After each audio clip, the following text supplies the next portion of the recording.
2025 жылғы 29 мамырдағы жедел деректерге сәйкес Қазақстан аумағында 4 миллион 774 мың гектар ауыл шаруашылығы алқаптары зерттелді. Шегіртке шоғырланған аумақ 2 миллион 100 мың гектарды құрайды. Факты бойынша 700 мың 800 гектар жерге химиялық өңдеу жүргізілді. Түркістан облысында мароккалық шегірткеге қарсы өңдеу шаралары аяқталуға жақын. 371 мың 780 гектар аумақ өңделді, қазіргі таңда тазарту жұмыстары жүріп жатыр. Жамбыл облысында мароккалық шегірткеге қарсы жұмыстар толығымен аяқталды. Сонымен қатар 49 мың 600 гектар аумақта итальян прусына қарсы күрес шаралары жалғасуда. Қызылорда облысында 18 мың 440 гектар, Ақтөбе облысында 79 мың 300 гектар, Қарағанды облысында 7 мың 100 гектар аумақта химиялық өңдеу жұмыстары жүргізілді.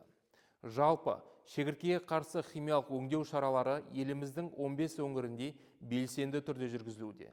Бұл жұмыстарға 443 арнайы бүріккіш техника, оның ішінде 55 жеңіл авиация кемесі мен 49 дрон жұмылдырылды. Зерттеу және күрес жұмыстарына 4625 маман тартылған. Өңірлердегі жұмысты облыс әкімдерінің орынбасарлары басқаратын жедел штабтар үйлестіруде. Ауыл шаруашылығы министрлігі жедел өтініштерге жауап беру үшін кол орталық пен телеграм чат іске қосқанын хабарлайды. Кол орталық күн сайын 9:00-ден 18:00-ге дейін 87172 72 53 82 нөмірі бойынша жұмыс істейді. Телеграм чат тәулік бойы демалыс күндерін қоса алғанда қолжетімді. Сондай-ақ жалған ақпарат таратқаны үшін жауапкершілік қарастырылғанын еске саламыз.